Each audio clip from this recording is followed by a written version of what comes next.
Hello everyone, Logan from Curated Avalon here to share with you my current fountain pen ink collection. Alright, so I'm going to be going over my entire bottled ink collection, and I actually don't have that much. Mostly fountain pens for me are fairly utilitarian. I just need them. It's only recently have I started enjoying it more as a hobby and less of just, I just need a pen to write with some really good ink. So I'm going to start off with Noodler's ink. I have 6 bottles of Noodler's ink, and I'm actually going to be swabbing all of these. So I'm going to get started because it's going to take a little bit for them to dry. So this is Dark Matter, and that features Oppenheimer during the Manhattan Project. This is Black Moccasin. I love how they call this the Warden's ink. It is a very good, very permanent ink.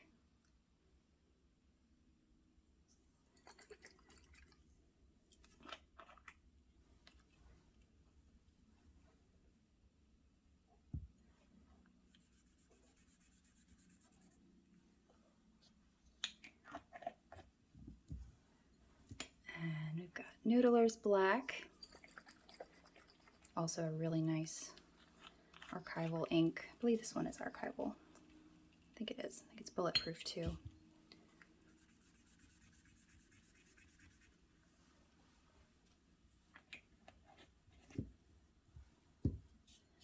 And the last black one I have is Borealis Black.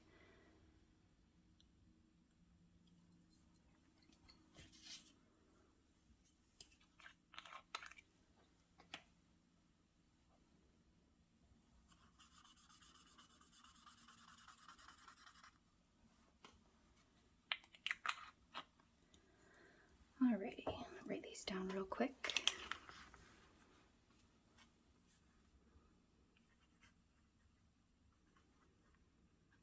And the ink I'm writing with in this pen is Dark Matter. So Dark Matter, Black Moccasin. Oh boy, I got it on my wrist. That might affect the palette later. Noodler's Black.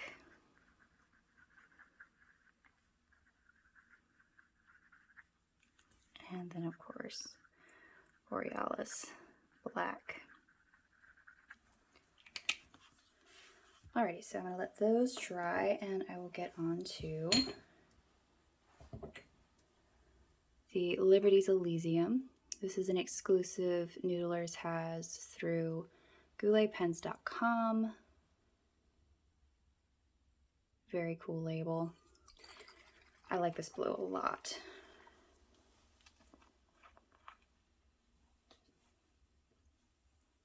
Currently can't purchase this one right now, but hopefully that will change in future.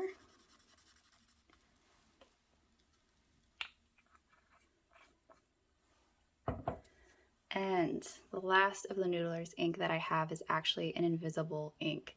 This is their Blue Ghost, and I purchased this years ago, and I actually did use it. It was really fun. I just don't use it that often. If you can actually see the ghost in the ink right there. Very fun. I do use it, just not very often. It's been at least a year since I've actually used this ink. And really doesn't matter where I put it, does it? Because it's invisible. All right, I will show it off in just a second. I actually have a pen with the ink in it, and that is this Twisbi. My sister actually gave this to me because she did not enjoy the Twisbi grip section on this particular pen. I just keep the invisible ink in it. It's been, I want to say close to 3 years since I actually put this ink in there. So this exact ink that is in this pen has been in there for 3 years. It's been a good year since I've actually used this pen, and I thought for sure I was going to have to clean it out, and I just tried it just a few minutes ago and it just wrote no problem. It's just quite astounding to me. Alrighty, so without smudging, I'll just write the Blue Ghost. And let's see, this is Liberty's Elysium. And I do have a black light. So it's probably going to be a little difficult to show up. There's so much light in this room. I'm going to bring it up really close. That's it, very saturated.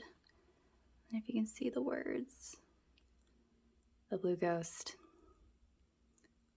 A lot of fun for leaving secret messages or just writing maybe some more intimate notes in your journal. I really have enjoyed it, but yeah, I don't use it that often. I need to rectify that for sure.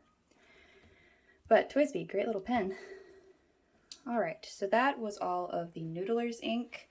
I will start with, let's see, I only have 4 bottles of ink left. Oh my goodness, I really do have a very small collection. Diamine is up next. I have 2 bottles of Diamine ink. I have their 150th celebration Dark Forest, and then of course Writer's Blood, which is just my favorite red of all time. I love this one.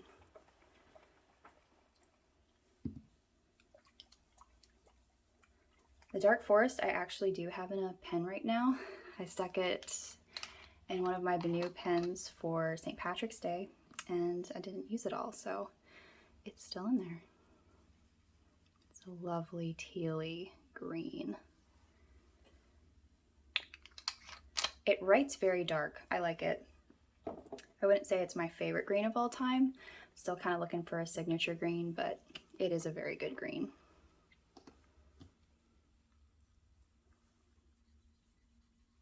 Wow, I don't really feel like that was dark enough for Writer's Blood. Hold on, let me shake this again. It's been a long time since I've swabbed this, but I just feel, actually, no, I swabbed it the other day. It should be darker. There we go. That's why you have to shake your inks really well. Shake if that is the manufacturer's suggestion. Otherwise, you want to be a little bit more gentle. Let me see. This is my BENU Euphoria Vodka on the Rocks. I know this is a little bit of an odd choice pen-wise for me because I do prefer metal pens and I like silver and I like black. This particular pen just grabbed me for some reason. And I actually really like it. The nib, I don't know, I mean, it's just kind of a standard nib. I know BENU goes through a lot. They go through, I think they clean each one up themselves. It's just a really good nib. Just feels good. Alrighty, so that is the Dark Forest. Set you over here. Writer's Blood. Yes, I do have a pen with Writer's Blood. I always have a pen with Writer's Blood. That would be the Lamy.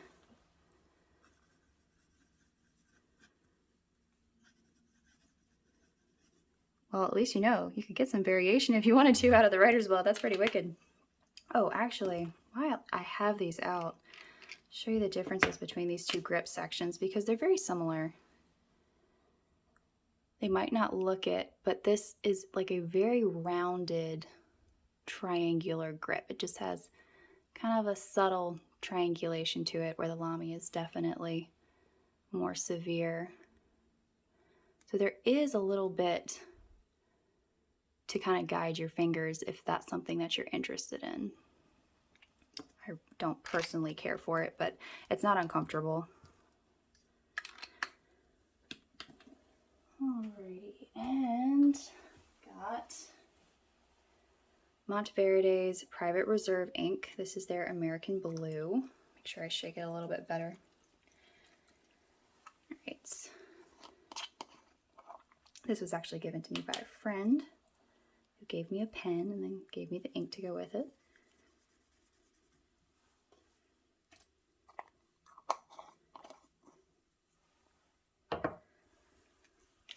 Alrighty. Private Reserve American Blue. And that is actually Private Reserve ink. Excuse me. I gotta put that in correctly. So I just have one more bottle, and that will be Ferris Wheel Press, their Roaring Patina Black. Or Patina. Patina is actually, you know, it's how I'm supposed to say it as an American. It rolls off the tongue as patina so much easier. But either way, it sounds lovely. Just shake it up really well because that shimmer really settles. But I'm kind of obsessed with this ink at this point. I love it. I want to like experiment with it all of the time. It's just really fun. I think it'd be really cool for a space journal that I am wanting to do. All right, but I mean, that's it. That's my entire collection right there. Let's see, I do have a pen. Have the Captain Kirk pen with this ink still in it. I've really been enjoying using this ink in this pen. It's been fun. Alrighty. Roaring Patina Black from Ferris Wheel Press. Cool. Alright, so I'm going to let all of that dry so you can really get a good look at it and just go through the bottles again. I mean, it's just, let's see, Private Reserve American Blue, Diamine's Dark Forest, Writer's Blood, Ferris Wheel Press, Roaring Patina Black, Noodler's Borealis Black, their Blue Ghost, Black Moccasin, Liberty's Elysium, and the last two, Noodler's Black and Dark Matter. That is all I have. It's very utilitarian for me. So here's everything up close. We've got the Dark Matter, Black Moccasin, Noodler's Black, Borealis Black, Liberty's Elysium, Diamine Dark Forest, the Writer's Blood, 2 variations if you don't shake it up enough, Private Reserve Ink American Blue, and the Roaring Patina Black, which just has a marvelous amount of shimmer. Now, of course, I do have many samples, as a lot of fountain pen users do, of ink. I probably have more than this floating around somewhere, but this is what I keep in my drawer. I'd be here all day if I went through and swapped all of these, but yeah, I do have quite a few. So anyway, thank you so much for watching. Do you have any of these inks? Do you use them regularly or do you not? I would love to hear from you. What is your current ink collection, or what are your top favorites? Thank you so much for watching.